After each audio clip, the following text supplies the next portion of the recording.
ভার্সিটির সব মেয়েরা হাঁ করে তাকিয়ে আছে রিহানের দিকে। এই ছেলের বয়স 34 বছর জানলে হয়তো সবাই হার্ট অ্যাটাক করবে। কেমন বেহায়াদের মতো তাকিয়ে আছে। আরে মামা, মেয়েগুলো এতদিন আমাদের অধীনে ছিল, এখন দেখি তোর অধীনে চলে গেছে সব লুচ্চা মেয়ে। ইমাতের এমন কথায় বন্ধুরা সবাই হেসে দেয়। রিয়ান বুঝতে পারে না এখানে হাসির কি আছে। রিয়ানের পরনে সাদা শার্ট, উপরে কালো ব্লেজার, মাথায় ঝাঁকড়া চুল, ঠোঁট কামড়ে চারিপাশে কি যেন খুঁজছে। আশেপাশে তার নজর নেই, বন্ধুদের কথায় বিরক্ত হয়। লাভ নেই আরেকজনের বোকা করার জিনিস। রিয়ানের বলা কথা বন্ধুরা কেউ বুঝতে পারে না। জিজ্ঞাসু দৃষ্টিতে তাকাতেই দেখে রিয়ানের দৃষ্টি উপরে 3 তলার জানলার দিকে। রক্তচক্ষু নিয়ে তাকিয়ে আছে, হাত মুঠো করে রাগ কন্ট্রোল করার চেষ্টা করছে। কাঙ্ক্ষিত মানুষকে খুঁজে পেয়েও শান্ত হতে পারছে না। তেজু ভয়ে বই দিয়ে মুখ ঢেকে রেখেছিল। হঠাৎ কেউ একজন এসে বইটা টান মারে। চমকে যায় তেজু। তড়িঘড়ি জানলার দিকে তাকিয়ে দেখে রিয়ান ভাইয়ের দৃষ্টি তার দিকে নিবদ্ধ। ভীষণ ভয় পেয়ে যায়। পিছন ফিরতেই সামনে তাকিয়ে কিছুক্ষণ আগের ভয়টাকে ভুলে যায়। কি রে তেজু, কেমন আছিস? এক্সামের পর তো কোনো রকম খোঁজ খবর নেই। কথা শেষ করতেই মিনতাজ হাত বাড়িয়ে দেয়। তেজু বিনা দ্বিধায় হাত মিলিয়ে জবাব দেয়, এই তো ভালো, তুই কেমন আছিস? আসলে এক্সাম দেওয়ার পর আজ প্রথম বাইরে বের হয়েছি, তাও অ্যাডমিশন নেওয়ার জন্য। ও, এইভাবে আর কত তেজু? বীর ভাইয়াকে বলে হোস্টেলে চলে আয়। আর কত এই নরক যন্ত্রণায় থাকবি, যতদিন না আমি আমার কাঙ্ক্ষিত লক্ষ্যে পৌঁছাচ্ছি। মানে, কিসের লক্ষ্য? ইমতাজ অবাক নয়নে চেয়ে আছে। কথাটা বলার সময় তেজুর মুখভঙ্গি ছিল অস্বাভাবিক। কিছু না, লক্ষ্য একটাই, পড়ালেখা করে একজন বড় ডাক্তার হব। ও, সেটা চাইলে হোস্টেলে থেকেও হতে পারিস। অবশ্য তোকে বলে লাভ নেই, কম তো বলেনি স্কুল লাইফ থেকে। স্যার বলেছে আজকে ক্লাস হবে না, চল ক্যাম্পাসে ঘুরে আসি। ক্লাস হবে না? এতক্ষণ হুদাই বসে থাকলাম। তুই যা, আমি বাড়ি যাব। বীর ভাইয়াকে কল করছি, উনি এসে নিয়ে যাবে। ওকে। ইমতাজ চলে যেতেই তেজু জানালা দিয়ে তাকায়। ভ্রু কুঁচকে যায়, জায়গাটা খালি। এতক্ষণ তো এখানে ছিল। নিজেই ফিসফিস করে বলে, ভালো হয়েছে চলে গিয়েছে, নয়তো দেখা যেত সবার সামনে তোর শরীরে হাত উঠিয়েছে।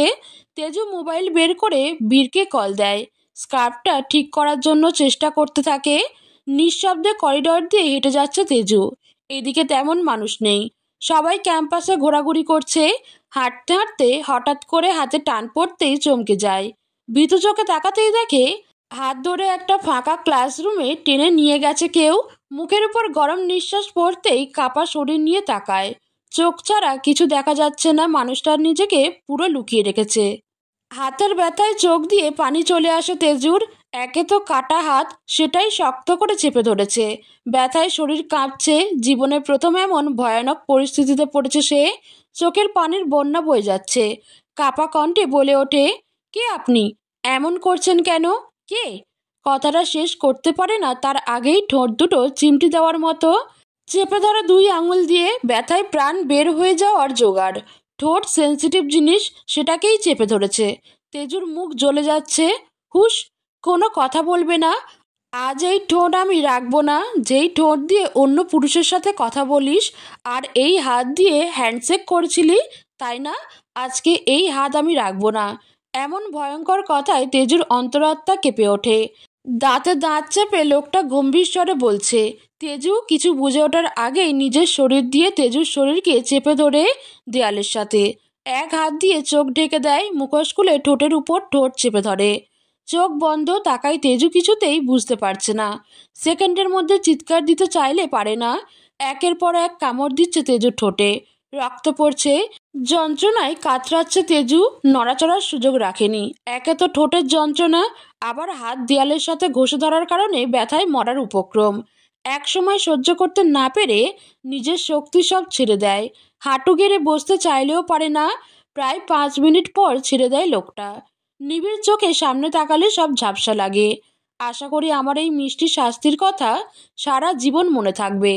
তোমার ঠোঁটের কসম, নেক্সট টাইম থেকে কোনো ছেলের সাথে এই ঠোঁট দিয়ে কথা বললে এই ঠোঁট কেটে বক্সে ভরে রাখবো একদম। Last and first warning, mind it. নিজের কথা শেষ করেই শব্দের মতো দ্রুত বেগে চলে যায় সে। দেওয়াল ঘেঁষে বসে পড়ে তেজু। ঠোঁটে হাত দিয়ে দেখে রক্ত। স্কার্পেও রক্তের ফোঁটা গেছে। মানুষটা রক্ত চোষা নাকি বুঝতে পারে না। শরীর দুর্বল লাগছে, ওঠার শক্তি পায় না। মনের মাঝে অজানা চিন্তা। হাতের দিকে আর চোখে তাকায়, সাদা ব্যান্ডেজ রক্তে ভরে গেছে। জোর করে সকালে বীর ভাইয়া বেঁধে দিয়েছিল, এখানে সেটা টইটুম্বুর রক্তে। আস্তে আস্তে উঠে ওয়াশরুমে চলে যায়। মানুষটাকে নিয়ে মনে কৌতূহল জাগে, কে এটা? ওয়াশরুমে এসে স্কার্পে রক্ত মুছে হাতের ব্যান্ডেজ ফেলে মুখ হাত ধুয়ে ফেলে।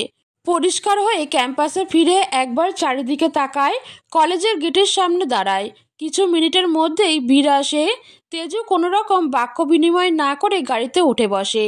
নিজের এই জীবন নিয়ে ভীষণ ক্লান্ত। আত্মহত্যা পাপ না হলে অনেক আগেই করে ফেলতো এই পাপটা। তেজু রানী, কি হয়েছে? এমন চুপচাপ, মুখ কালো কেন? ঝামেলা হয়েছে কারোর সাথে? গাড়ি চালাতে চালাতে বীর বলে। তেজু বাইরে নির্লিপ্ত চোখে তাকিয়েছিল। চোখ মুছে নিচু স্বরে জবাব দেয়, কিছু হয়নি ভাইয়া, এমনি মন খারাপ। সেকেন্ডের মধ্যে বীর গাড়ি থামিয়ে পিছনের সিটে তাকায়। তেজু রানী, কান্না করছিস কেন? কি হয়েছে? কই ভাইয়া, আমি ঠিক আছি, কান্না করছি না। আমি তোর ভয়েস শুনে বুঝেছি, তাই প্লিজ মিথ্যা বলিস না। এ কি, ঠোঁট ফুলে আছে কেন? ব্যথা পেয়েছিস কোথাও? বুক ধক করে ওঠে তেজুর। এখন কি জবাব দিবে ভাবতে ভাবতে আমতা আমতা করে বলে, ওয়াশরুমে পড়ে গিয়েছিলাম। ভাইয়া প্লিজ তাড়াতাড়ি বাসায় চলুন, ভালো লাগছে না। আচ্ছা। বীর গাড়ি স্পিডে চালিয়ে 30 মিনিটের রাস্তা 15 মিনিটে শেষ করে ফেলে। কানে বারবার বাজছে তেজুর সেই কথাটা, বাসায় চলুন, ভালো লাগছে না। তেজুকে পৌঁছে দিয়ে বীর আবার অফিস চলে যায়। ঘরে ঢুকতেই সামনে পড়ে বড়মা, যেন তেজুর আসার অপেক্ষায় ছিল। হারামজাদি, শুধু কি আমাদের ঘাড়ের উপর বসে খেলে হবে? একটু কাজও তো করতে পারিস। সকালের এঁটো হাঁড়ি পাতিল থালাবাটি কার জন্য ফেলে রেখেছিস? পড়ালেখার নামে কলেজে বেডা পাগল করতে যাচ্ছিস? আমার সাথে একদম পড়ালেখা মারাবি না। সব কাজ শেষ করে যেতে পারলে যাবি, না হয় পা কেটে রেখে দিব একদম।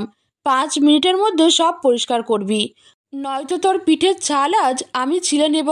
নিজেকে খুব অসহায় লাগে তেজুর, অনেক বেশি ক্লান্ত। ভেবেছিল একটু শুয়ে থাকবে, সেই সুখ কি তার কপালে আছে? ব্যাগটা সোফায় রেখে কিচেনের দিকে হাঁটা দেয়। শরীর চলছে না, গরম গরম লাগছে, জ্বর আসছে বোধহয়। হেলে দুলে কিচেনে এসে দেখে একদিকে থালা বাটি, অন্যদিকে হাঁড়ি পাতিল। একবার কাটা হাতের দিকে তাকায়, আরেকবার এইগুলোর দিকে তাকিয়ে ফুপিয়ে কেঁদে ওঠে।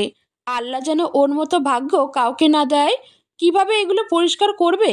সাবান হাতে লাগলে কেমন লাগবে ভেবেই শরীরে কাঁটা দেয়, কিন্তু না করেও উপায় নেই। না করলে দেখা যাবে শরীরে হাত তুলবে, যা নয় তাই বলবে। পেটে খিদেও পেয়েছে। তালা মারা ফ্রিজটার দিকে তাকাতেই চোখ দিয়ে টুপ টুপ করে জল গড়িয়ে পড়ে। এই কাজটা প্রতিবার বড়মা করত। তেজু যেদিন স্কুল যেত সেদিন সব খাবার ফ্রিজে লুকিয়ে তালা মেরে রাখত। সব কাজ শেষ হলে খুলে দিত। একসময় মায়ের মতো কপালে চুমু খাওয়া মানুষটা এখন কপালে ঝাঁটার বাড়ি মারে। কাটা হাতে সাবান লাগতেই জ্বলে উঠল। মনে হলো কেউ মরিচ গুঁড়ো ঢেলে দিয়েছে কাটা জায়গায়। চোখ বন্ধ করে নিজেকে বোঝালো, এটা তোর কাজ, পিছিয়ে পড়লে হবে না। কলেজে ভর্তি হয়েছে, এমন অনেক কিছু করা বাকি ওর। চোখ বন্ধ করে সেই ব্যথা সহ্য করে তেজু। চোখে পানি, মুখে তাচ্ছিল্যের হাসি নিয়ে দাঁত খিচে কাজ করে যাচ্ছে। একে একে সবকিছু পরিষ্কার করে তেজু।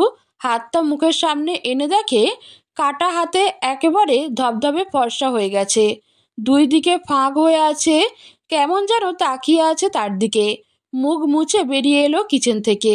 এই নে চাবি, ফ্রিজে ইলিশ মাছ আর ভাত রাখা আছে, খেয়ে নিস, নয়তো পরে বলবি কাজের মেয়ের মতো রাখি, 2 মুঠো ভাতও দেয় না।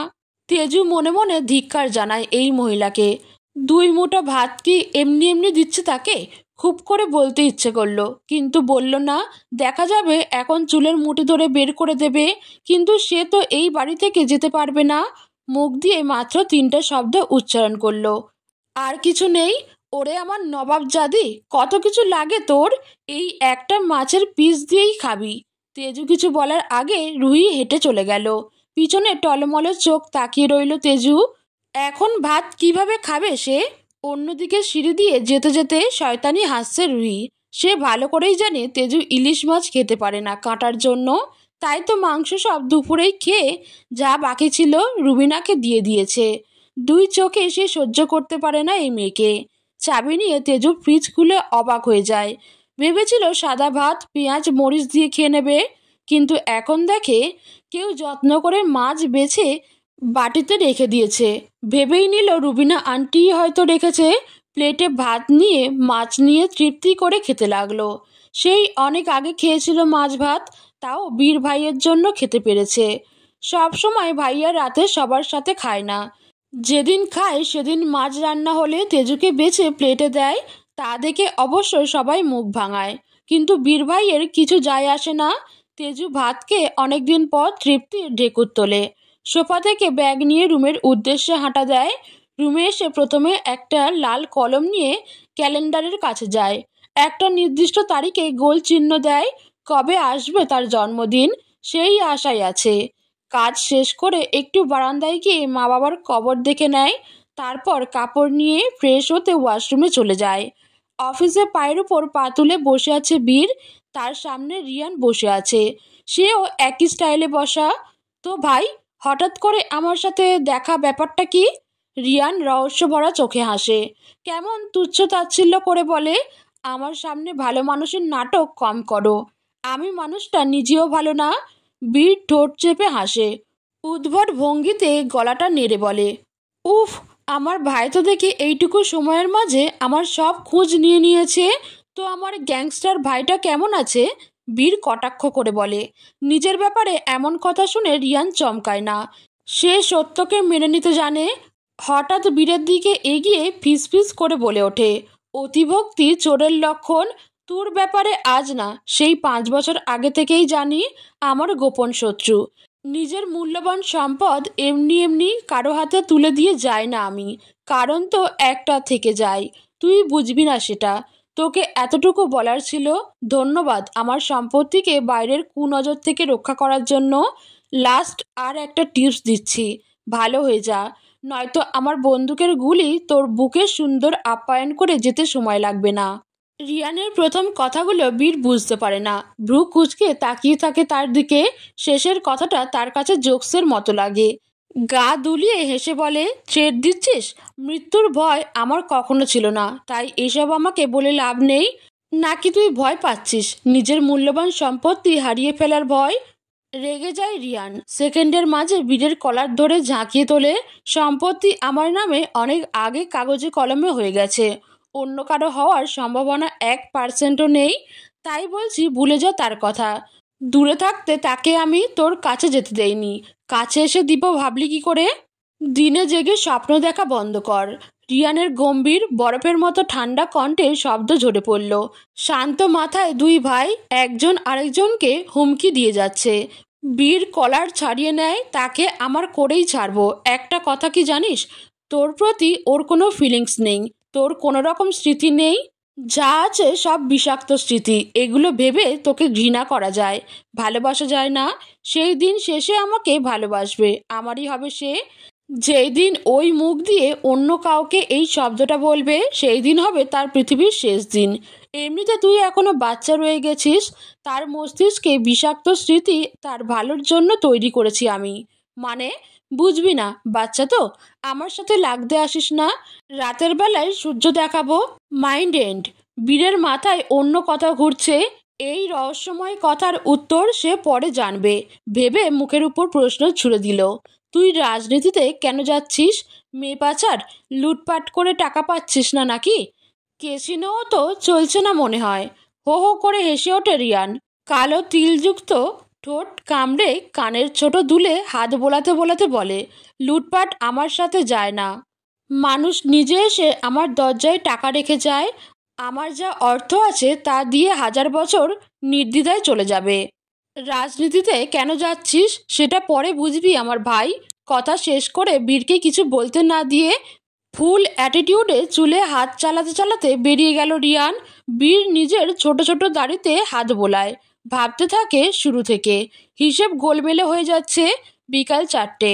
অভ্র তালুকদার, রিয়ানের বাবা, টিভির পর্দায় ছলছল চোখে তাকিয়ে আছে। কখন যে হাত থেকে রিমোটটা পড়ে গেছে খেয়াল নেই।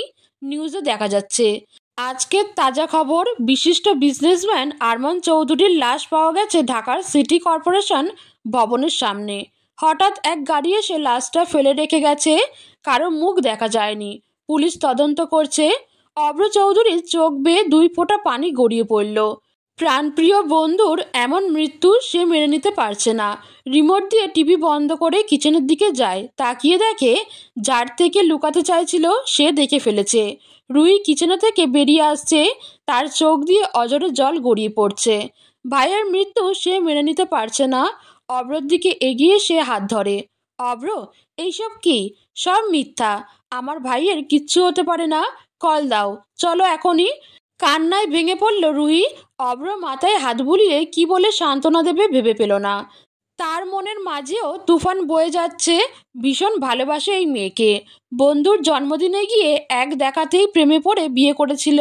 চোখের পানি মুছে দিয়ে উঠে দাঁড়ালো। এমন সময় রিয়ান বাড়ি ফিরে ড্রয়িং রুমে কান্নার শব্দ শুনে তাকালো। কি মনে করে উপরে চোখ তুলল। ঠিক ধরেছে, তেজু দাঁড়িয়ে আছে 2 তলার রেলিং ধরে। দৃষ্টি তার নিচে, তার মায়ের উপর। হয়তো এখনও রিয়ানকে খেয়াল করেনি। তেজু এক দৃষ্টিতে তাকিয়ে আছে রুহি আর অভ্রর দিকে। না চাইতেও একটু সহানুভূতি জাগলো। আচ্ছা, এত কিছু করার পরও কি ওদের প্রতি সহানুভূতি জাগা উচিত? নিজেকেই প্রশ্ন করে। তার মাঝে চোখ পড়ে রিয়ানের উপর। জহরির চোখে তাকিয়ে নিজের রুমে চলে গেল। সে নিজেও চায় না এই মানুষটার মুখ দেখতে। না চাইতেও কেন জানি বারবার সামনে চলে আসে। তার মনের মাঝে অষ্টম ঘৃণার পাত্র এই লোকটা। রুমে এসে ঢুকে কাটা হাতে নিজেই ওষুধ দিল। বাইরের কান্নার শব্দ থেমে গেছে। হয়তো সবাই চলে গেছে এতক্ষণে।